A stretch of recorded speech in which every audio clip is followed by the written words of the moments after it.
Hi everyone, Mr. Chaffee here. Today we're going to be starting a new unit on systems of equations. We're going to start off with some algebraic methods for solving systems of equations.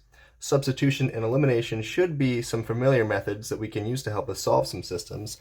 So let's get a quick refresher on how to use those tools to solve 2x2 systems of equations.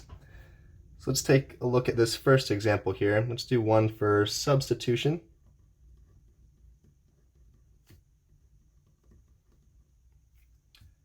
And I've got the system y minus 2x is equal to 4, and 3x plus y is equal to 9.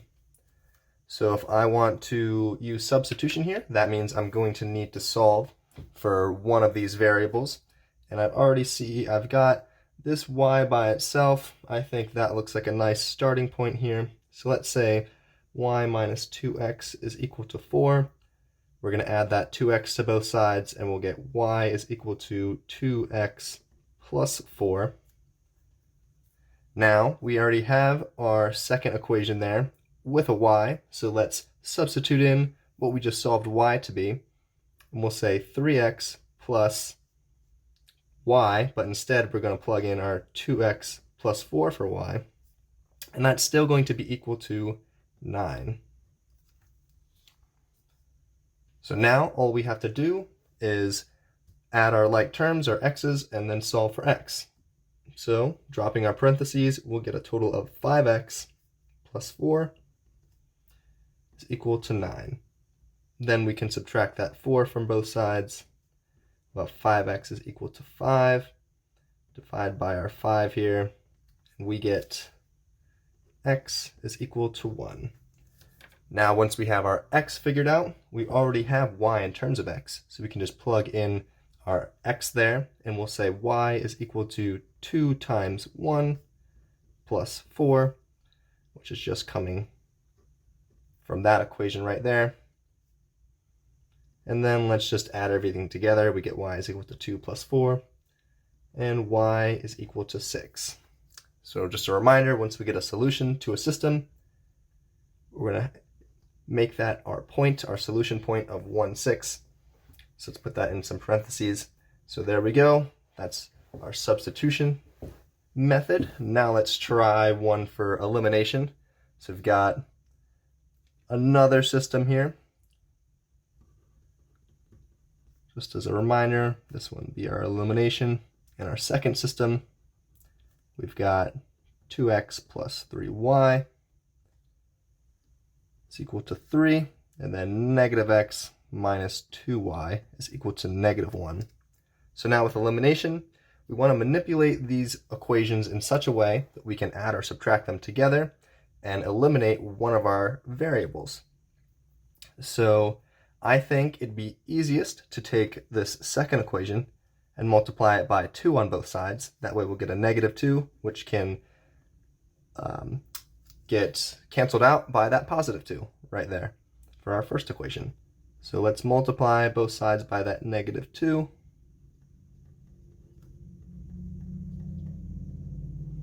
Then we get this new equation here of negative 2x minus 4y is equal to negative 2. Now let's add in our second equation there. 2x plus 3y is equal to 3. Putting them both together, we'll get 0 minus 4y plus 3y is equal to negative 2 plus 3, which simplifies down into negative y is equal to 1, or y is equal to negative 1.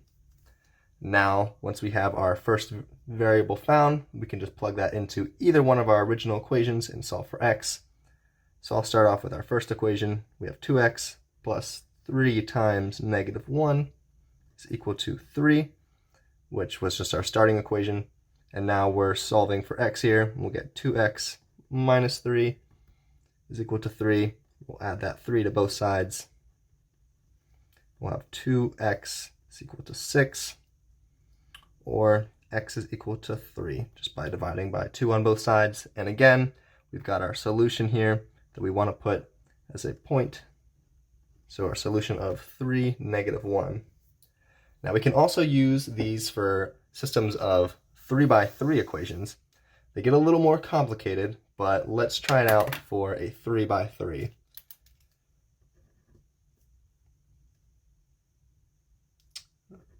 Our 3 equations and 3 variables.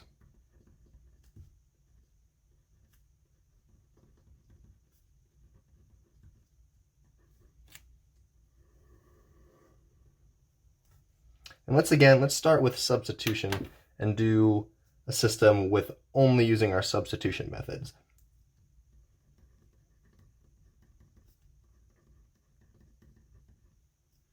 So I've got another system here.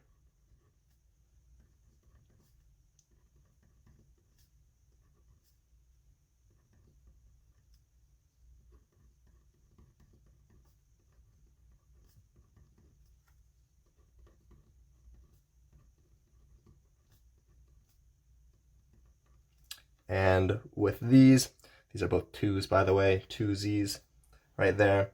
But with these systems of 3 equations, I like to label my equations to make them a little bit easier to spot where we're working, because these get a little bit messy as we work through.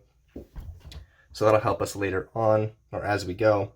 So let's start off with equation number 1. I'll put that 1 off to the side here. So we've got our 2x plus y minus z is equal to 5. Then I want to solve for one of these variables by itself. I think it'd be nice and easy just to move that z over. So I'm going to add z to both sides. And we'll get 2x plus y is equal to z plus 5. Now I want z alone by itself, so I'm just going to subtract 5 from both sides. And we'll get 2x plus y minus 5 is equal to z. Now we have one equation just in terms of z, which we're going to use to plug into one of our other equations. So now let's work with equation number 2 here. And let's say we have x plus y plus 2 times, instead of z, we're plugging in that quantity that we just found for z, 2x plus y minus 5. And that was equal to 1 from our equation 2. And then from here, we want to just combine our like terms. So we'll have x plus y plus 4x plus 2y minus 10. And that's all equal to 1 still. Simplifying this down, we'll have 5x plus 3y is equal to 11. And I'm going to call this equation 4, which we will come back to in a little bit. Now we just have an equation with 2 variables, which is a little easier to work with. But let's see if we can make a second equation with 2 variables. So I'm going to bring out equation 3 again, and all I'm going to do with equation 3 is plug back in what we found for z to get equation 3, also in terms of x and y.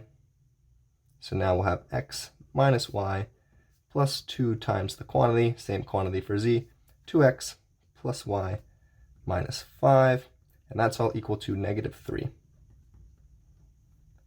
So from there, it's the same process. We're just going to combine our like terms again.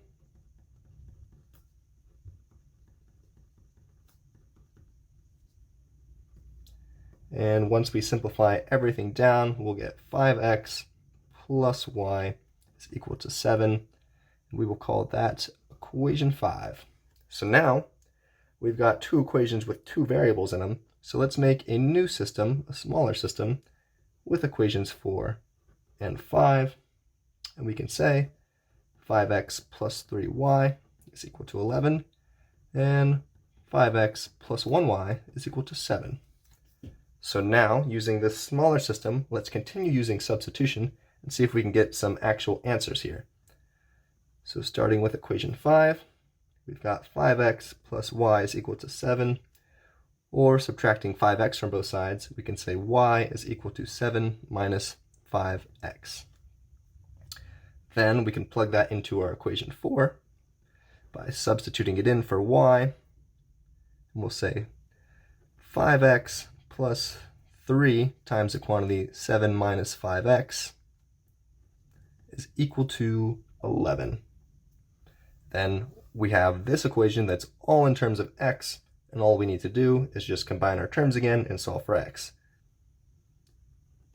So we get 5x plus 21 minus 15x is equal to 11. And we have negative 10x plus 21 is equal to 11, and negative 10x is equal to negative 10. Or dividing by that negative 10, we get x is equal to 1. And the reason I just started with equation 5 here was because that had that single y term, so I thought that was a little bit easier than working with any of our other 3 terms, since we don't have any fractions. So if you can find things like that as you go, it's a little bit easier. But from here, we found one of our terms finally, which we can use to find the rest of our terms. We already had y in terms of x right here, so why don't we plug in that x value, and we'll see what we get for y. So we have y minus 5 times 1 for our x, which is just coming from that equation 5 right here. Or y is equal to 7 minus 5, and we get y is equal to 2. Now we've got our x and our y, and we already had z in terms of x and y, so let's just plug that in for z and see what we finish up with.